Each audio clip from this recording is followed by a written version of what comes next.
तर भारतीय जनता पक्षाचे आमदार संजय केनेकर आपल्याशी थेट जोडले जात आहेत। त्यांच्यासोबत आपण चर्चा करूया। संजयजी, रेल्वे फलकावर उर्दूमध्ये छत्रपती संभाजीनगर असा उल्लेख करण्यात आला। तुम्ही तुमची भूमिका देखील मांडलेली आहे। भूमिका मांडताना तुमचा संताप दिसतोय।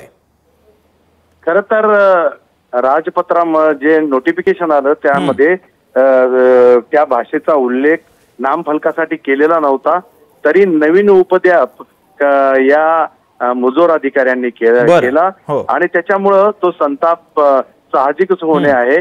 कारण ज्या निजामामुळे आम्हाला 1 वर्ष उशिरा स्वातंत्र्य मिळालं, निजामाच्या खऱ्या अर्थाने झळा मराठवाड्याच्या नागरिकांना मिळालेला आहे आणि त्यामुळे हा निजाम आमच्या मनातून छाताडावर बसलेला आक्रांत हा निजाम आम्ही संपवण्याचा प्रयत्न करत होतो। परंतु तीच भाषा जी निजाम काळात आम्हाला स्टेशनवर पाहायला मिळत होती, याचा अर्थ आपली हिंदी भाषा इतकी देशाची महत्वाची आहे, ती खऱ्या अर्थानं ती सर्वीकडे असते आणि त्यामुळे हिंदी भाषा आणि मातृभाषा आणि निश्चितच पर्यटकांना सुलभ व्हावे म्हणून ही इंग्रजी भाषा, तर त्या तिन्ही भाषेचा उल्लेख केलेला असल्यामुळे त्या पुरताच ते नाम फलकाला उल्लेख व्हावा ही भावना आम्ही व्यक्त केली। संजयजी, अधिकाऱ्यांवर तुम्ही काही गंभीर आरोप केलेले आहेत, कशा पद्धतीने आता कारवाई होणं अपेक्षित आहे? तुम्ही या संदर्भातली तक्रार कोणाकडे करणार आहात का?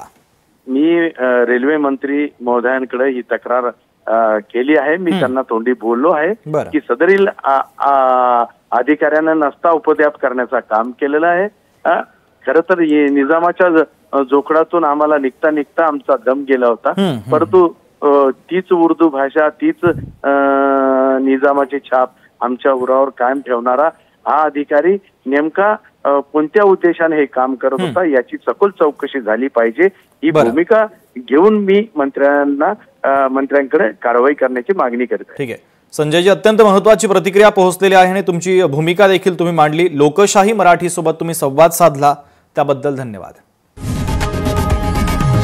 लोकशाही मराठी ऐका, पहा, जागरूक रहा।